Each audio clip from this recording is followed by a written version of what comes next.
Alors j'ai déjà fait un dessin au tableau de, de ce qu'il faut faire, mais je vais faire un plan vraiment au propre après pour moi. Il faudrait minimum entre le premier T et le bas du tube de fourche 280 mm, ce qu'on a là. Par contre ça va être hyper large parce que vu que dans l'épisode précédent on a fait une cale pour pouvoir loger le disque, il faudrait qu'il y ait minimum 145 mm entre l'intérieur des deux tubes. Il n'existe pas de fourche qui ait ces cotes-là. Ouais, ça existe très certainement, mais je vais pas chercher plus loin parce que de toute façon la fourche je vais la fabriquer, ça me coûtera moins cher. J'ai trouvé une autre solution qui va m'éviter de fabriquer toute une fourche. J'ai récupéré une fourche Motobécane qui traînait dans mon tas de merde et en fait je vais juste prendre les tubes, les écarter et en fait leur donner cette forme là pour passer au niveau du disque et je mettrai des pièces que je vais faire après. Mais au moins ça m'évite de construire toute la fourche et ça me fait carrément gagner du temps. Donc on va partir plutôt sur cette solution là. Du coup, le premier tube étant centré, on va attaquer le deuxième. J'ai complètement tordu les tubes de fourche, donc ça passe au niveau de la roue. Là, je vais juste souder deux rondelles parce qu'il y a une partie de la platine en fait pour venir fixer l'axe qui va se prendre en dessous et sur le côté. Donc ça, je vais tout souder après. Donc pour le moment, soudure de ce merdier. Et après, je montre la fourche. Donc j'ai pris la géométrie, c'est bon. Il n'y a aucun problème. Maintenant, soudure.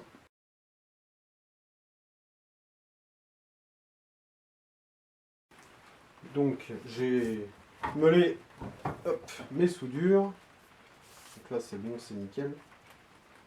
Ensuite la jante. Alors je sais pas si on va bien voir. Ce serait mieux de la mettre comme ça. Ça passe nickel. Donc maintenant il va falloir avec du carton faire un gabarit pour les platines de fixation qui vont venir de l'axe ici. Et il y aura ça à faire et une fois que les platines de fixation pour l'axe seront faites, mettre à l'axe en place. Et à ce moment-là, je pourrai dessiner la platine pour les trier et ça en sera fini pour le bas de la fourche. Voilà ce qu'il en est. J'ai quand même gagné pas mal de temps et c'est quand même beaucoup plus pratique que de construire une fourche intégralement. Au moins avec ça, il n'y a pas de problème et c'est pour ce qui est de l'axe et tout ce qui s'ensuit. Il faudra que j'en rachète un de toute manière. Je vais essayer d'en trouver un sur eBay ou sur le Bon Coin. Donc pour la fourche, ça avance bien. Maintenant, il va falloir faire les gabarits de platine et les découper.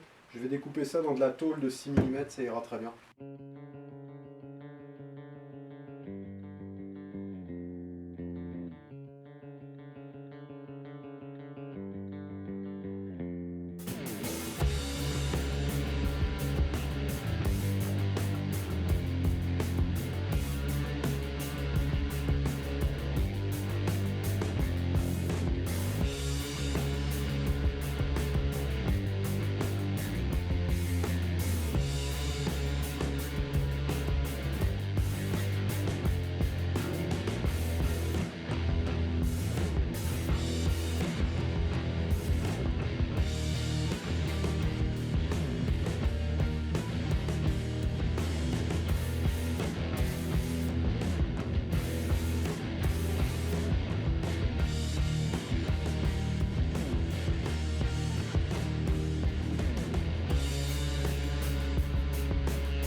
Suite à ce time-lapse dédié à la fabrication donc du bas de la fourche, tout est terminé, j'ai contrôlé la géométrie, c'est bon, il n'y a pas de problème, tout est dans l'axe.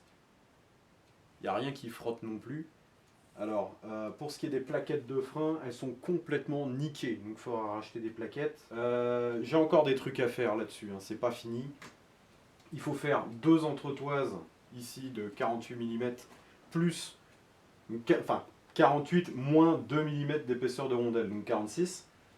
Et il faudra pareil faire, j'ai envie de faire des genres de petits œilletons qui viendront se prendre avec un retour dans un trou par là pour avoir une certaine retenue de l'axe. J'ai acheté un axe sur eBay. Alors il y avait le choix entre eBay ou mon site chinois favori. Il y avait quelques centimes de différence. Je l'ai pris sur eBay parce qu'il arrive jeudi et on est mardi. Si je l'avais acheté sur mon site chinois favori, il serait arrivé jeudi, mais dans 3 semaines. Donc je l'ai acheté sur eBay, donc il arrive.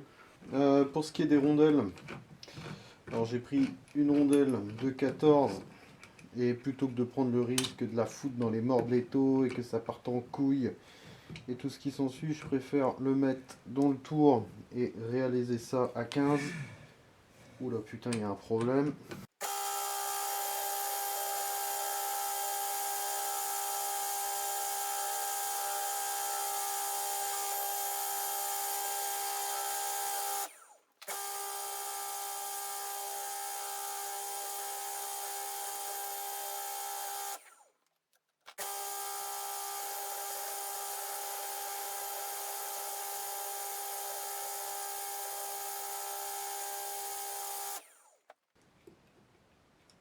Et 15. Donc c'est bon pour les deux. Pour éviter que l'axe sorte de son logement comme ça, même si le risque que l'axe sorte de son logement est assez faible, j'ai fabriqué 2 petites platines en aluminium comme celle-ci, une pour chaque côté, qui viennent se positionner dans l'axe.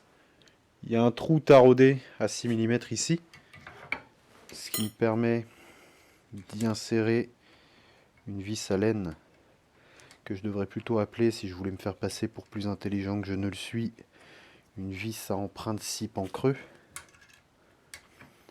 Hop. Tac. Voilà. Une fois tout en place, l'axe ne sort plus.